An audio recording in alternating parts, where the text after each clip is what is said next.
This is the way I do cut my thrust. This is a Model B engine. I've already line bored it.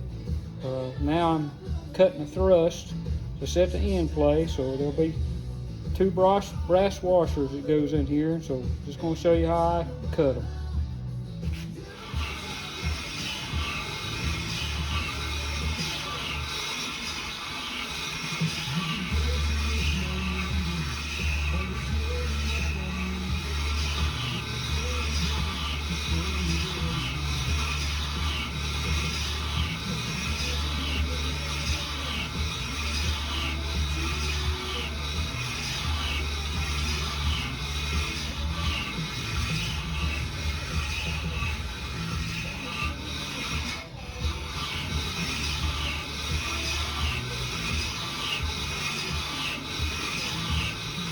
This is an old quick way line boring machine mandrel that I'm using. And I'm using a shell end mill cutter that's the right diameter for the thrust washer. So what I'm doing now is just cutting it an 1/8 inch deep.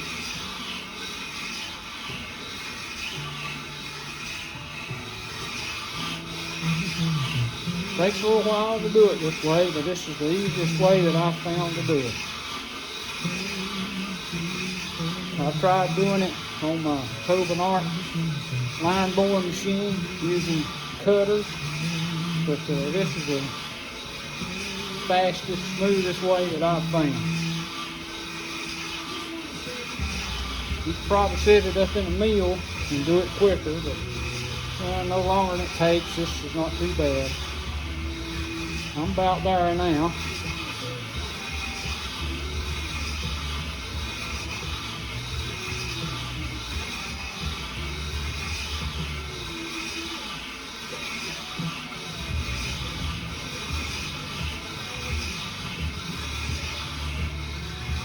This just gets it rough, and then to set my final end plate, I'll put the thrust washers in the milling machine, and I'll surface them off a little bit and get my end plate right.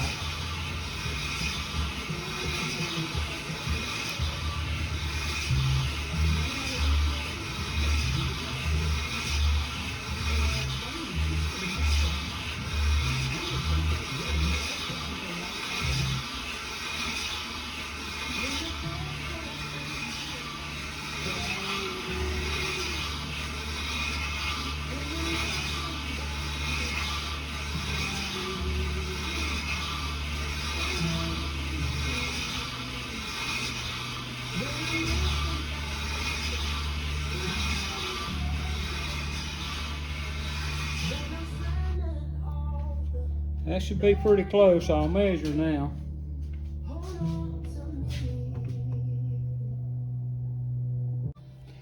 We cut the counterbores 125 thousandths deep on each side. This is a gauge that I use to do it. This is a feed mechanism off of a quick way boring bar. And when I started out, the gap was at 0 here. And so I kept feeding and cutting till I get this 125 thousandths to just slip in there. And when I do that, I'm done on that side.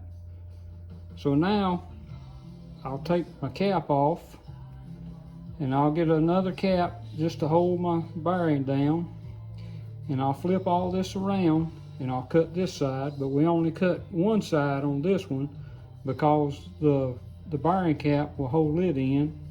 And also there's no thrust, not much pressure on this side of it. This side back here, you're all time putting pressure on it, because when you push the clutch in, you're trying to shove the crankshaft toward the front of the engine. And so therefore you need two back here. So I'll get everything switched around, and we'll cut the front one. Okay, here's the setup turned around. These are my bushings that hold my bar. So now I'll take the middle cap and put on here. And we'll put this up here like that. And, I'll get my cutter set up, adjusted up, and then we'll show you how we cut this one.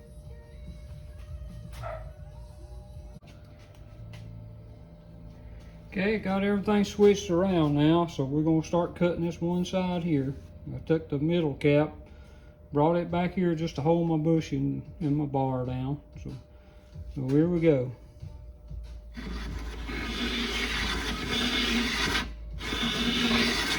A little bit awkward turning it backwards, but you have to do it.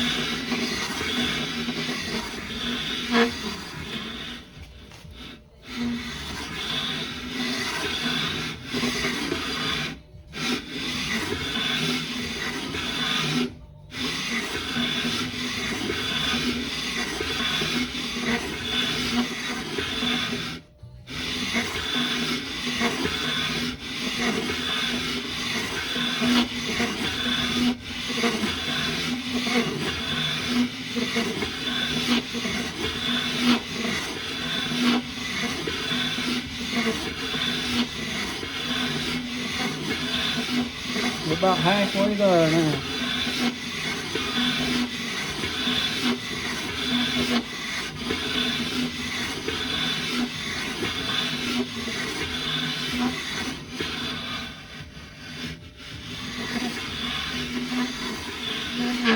See my gap opening up right here. When that gets to about 125 thousandths, we'll be done.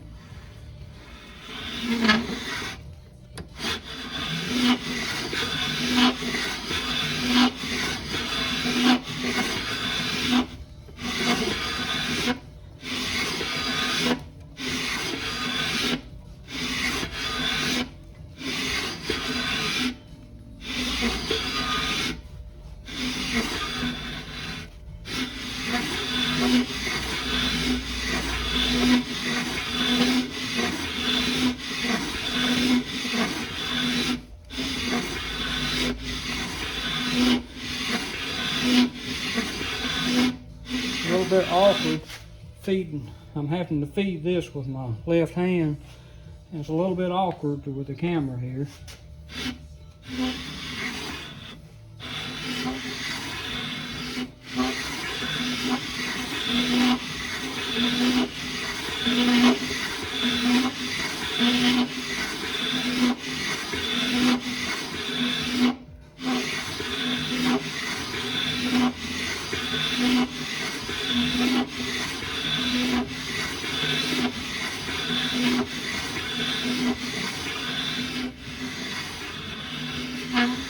Okay, I'm gonna take it off and measure and see how much more we like.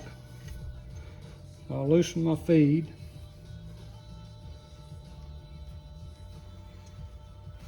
Take my pin out. Slide my cutter back.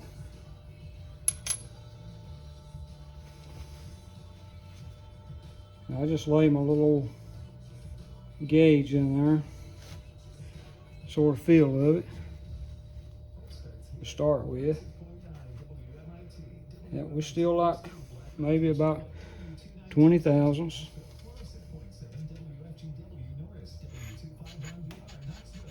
Slide this back up.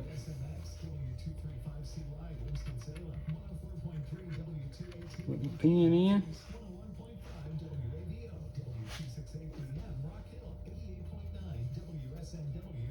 Take my blade back out.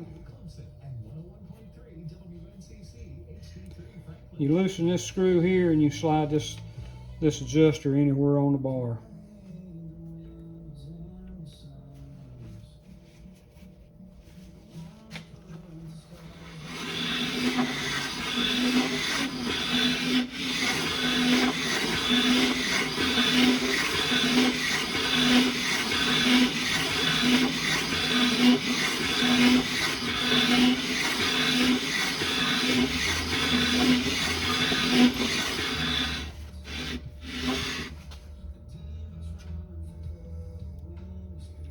And it's about there.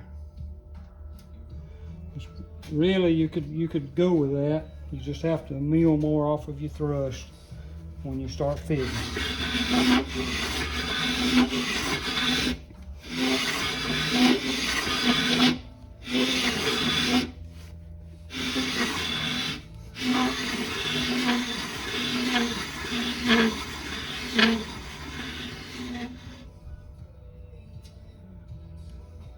See it, see my gauge went down.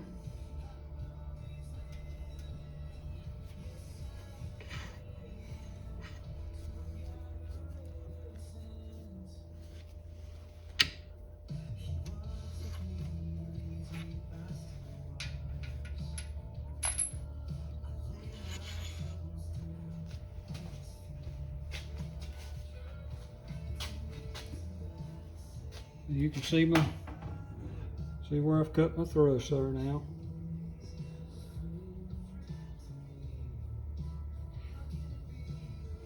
So I hope this helped someone, and hope you enjoyed it. Thanks for watching.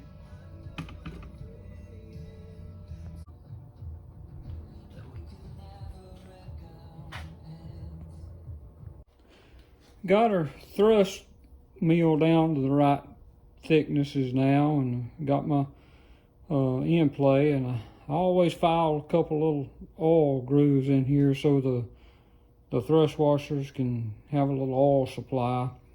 Used to put a lot of main bearings in road tractors, 18-wheelers, and all the thrust bearings always had the notches in them for the oil. So here we're going to drop it in, and going to check the end play now.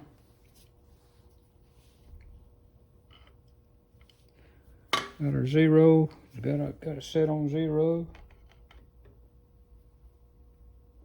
Right there, you see we got almost 4 thousandths. That's what the book calls for. So we're good there.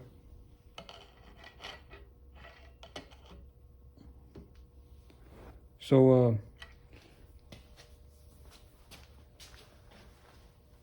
to keep the